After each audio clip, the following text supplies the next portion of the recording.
What's so funny? Lessons from Canada's Leacock Medal for Humor Writing. Lesson number 3. They may think you're funny for the wrong reasons. This is a review of the 1949 Leacock Medal winner, Truthfully Yours by Angeline Hango. Angeline Hango tells us in the opening pages of her Leacock Medal winner, when drunk, Papa often struck Maman, and he would swear and push furniture around and want to fight everybody. In this book, a memoir, Hango describes the childhood embarrassments, hurts, and instability flowing from her father's alcoholism and her mother's struggle to cope in small-town Quebec. I wasn't shocked to learn that the author first submitted the book under a pseudonym, and that she didn't consider it to be particularly funny when she wrote it in 1948.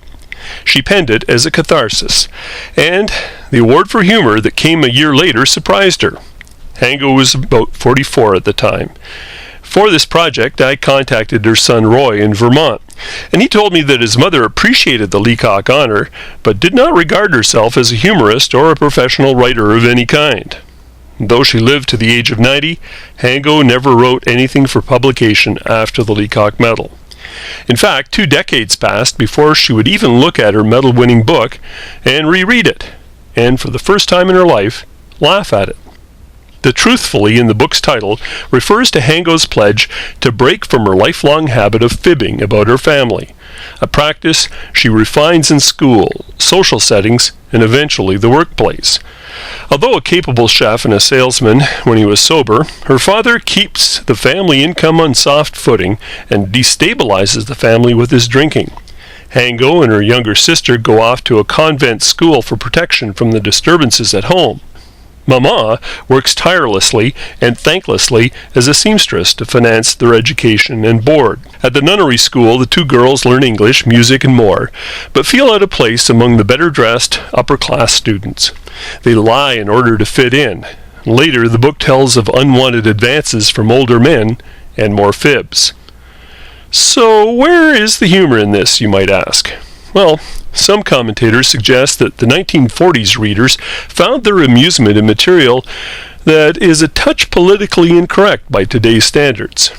This is the 1940s stereotype of alcoholic, illiterate, and superstitious backwoods French Canadians, and more generally, the seemingly comic presentation of an abusive circumstance.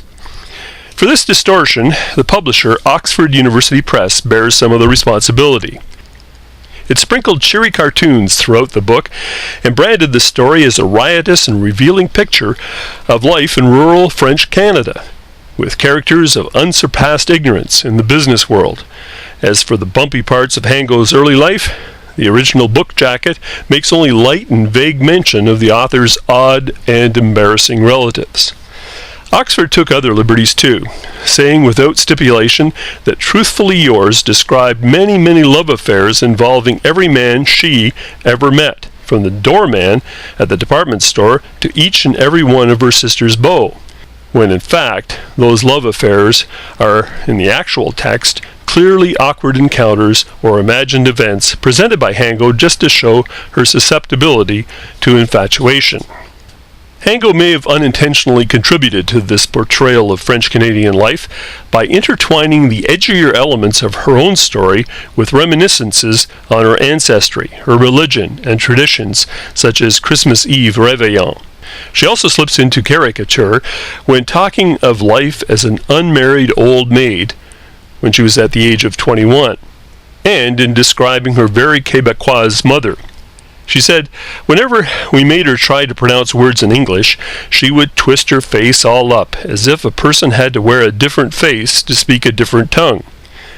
And she also said the sounds that came out of her mouth didn't resemble any language. Okay, that and some other parts of the book might be a bit funny. For example, Hango tells us that her convent cohorts had a vague notion that anybody that lived in the States was fabulously rich or immensely interesting. With this presumption, she and her sisters cite the States as their home to ensure that their schoolyard tormentors are simply awed into silence. And in pondering the art of fibbing, Hango says that when a man catches you in a lie, he would just take it for granted that he misunderstood or that he remembered incorrectly. But not a female. she will pin you down. So if the task of a humorist is to tell truth with affection, Hango makes a credible addition to the list of Leacock medalists because of her sense of irony, forgiving take on her own family, and decision to speak truthfully. And, if it's not clear, I like Truthfully Yours. But today, I'm amused most because the book was mistakenly celebrated as a comic tale in French-Canadian life when it was first published. And now, it can be regarded as politically incorrect by those who wrongly assume that original intention. All that illustrates the limitations of literary criticism. And the limitations of literary criticism makes me laugh. Now here's a writing exercise that tries to combine fibbing, truth-telling, and children. In 500 words, explain why children must always tell the truth and adults must, at least sometimes, lie.